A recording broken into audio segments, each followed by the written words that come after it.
Hello students. प्रश्नावली 1.2 में आगे बढ़ते हुए अब हम प्रश्न क्रमांक 3 का ये आखिरी क्वेश्चन करेंगे और ये प्रश्नावली का भी आखिरी प्रश्न है और ये चैप्टर का भी आखिरी प्रश्न है, तो बहुत अच्छे से समझना है। सबसे पहले हम ये जो प्रश्न है वो अलग से लिख लेते हैं। तो ये जो प्रश्न है हमने अलग से लिख लिया। अब इसमें हमें सिद्ध करके बताना है कि ये जो संख्या लिखी है ना आपके सामने, ये अपरिमेय संख्या है। कौन सी संख्या है? अपरिमेय संख्या। तो हम अपरिमेय संख्या सिद्ध करना है तो पहले हम इसे परिमेय मान लेंगे और दिए गए का विरोध करेंगे। तो हम लिखेंगे माना 6 + करणी 2 एक परिमेय संख्या है।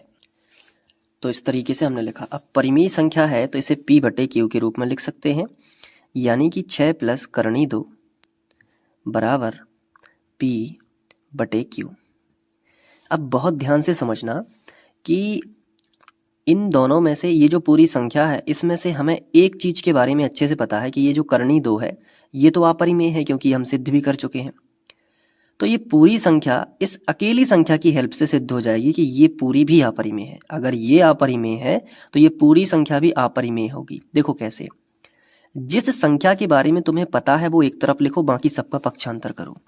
तो करणी 2 के बारे में पता है कि ये अपरिमेय है तो इसको एक तरफ लिख दो और बाकी सबका पक्षांतर करो, यानी कि P/Q और माइनस कर दो 6। ये प्लस का 6 है ना, इस तरफ इसको माइनस कर दो। अब इसके बाद इसका एलसीएम ले लो। तो करणी 2 बराबर ये जो बटे का Q है ना, ये इसमें गुणा करेगा तो सबके बटे Q आ जाएगा। इसे एलसीएम कहते हैं। तो P तो ज्यों का त्यों, माइनस है तो माइनस ज्यों का त्यों। Q का 6 में गुणा करोगे तो क्या आएगा? 6Q और बटे कितना आ जाएगा? बटे आएगा Q। तो देखो हमें अच्छे से पता है कि करणी 2 अपरिमेय संख्या है, तो हम यहाँ पे लिखेंगे कि हम जानते हैं कि करणी 2 एक अपरिमेय संख्या है। तो ये वाली जब अपरिमेय है तो ये भी अपरिमेय होनी चाहिए। तो हम लिखेंगे इस तरीके से कि ये वाली भी अपरिमेय होना चाहिए, परंतु ये अपरिमेय नहीं है क्योंकि P और Q सहअभाज्य पूर्णांक हैं। अगर आप P और Q के बारे में यहाँ पे लिखना चाहते हो तो लिख सकते हो कि P और Q सहअभाज्य पूर्णांक है और Q बराबर नहीं है 0। इस हिसाब से P और Q अगर सहअभाज्य पूर्णांक है तो ये अपरिमेय कभी भी नहीं हो सकती। तो लिखेंगे परंतु P - 6Q/Q एक परिमेय संख्या है। तो ये लिख दिया।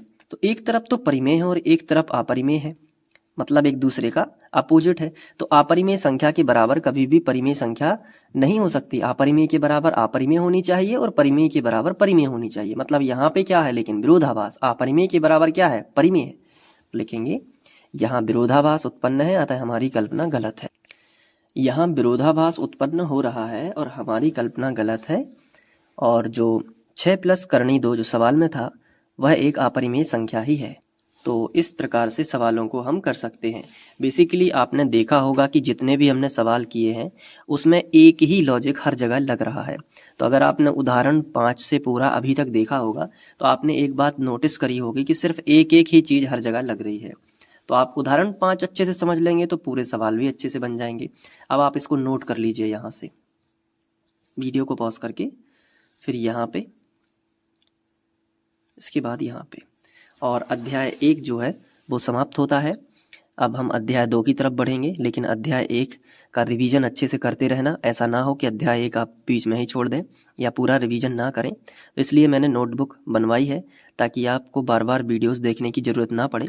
जिस सवाल में आपको टेंशन हो रही है वो आप देख सकते हो, या फिर आप वीडियो देख के, अगर आपकी हैबिट है कि मैं वीडियो देख के ही रिवीजन करूँगा, तो आप 2 की स्पीड में या फिर 1.5 की स्पीड में वीडियो चला के रिवीजन कर सकते हो। तो इस तरीके से आपको अच्छे से पढ़ाई करनी है और लगातार रिवीजन बहुत इंपॉर्टेंट है। अभ्यास करते रहना है। गणित में अभ्यास बहुत ज़रूरी होता है। जितना ज़्यादा आपका अभ्यास रहेगा गणित उतनी ही अच्छी बनेगी। और मैं आपके लिए लगातार वीडियोस लाता रहूँगा। और अगर आपको अध्याय 1 पसंद आया है तो आप इस वीडियो के नीचे कमेंट में लिख सकते हो कि बनने लगा है सर कुछ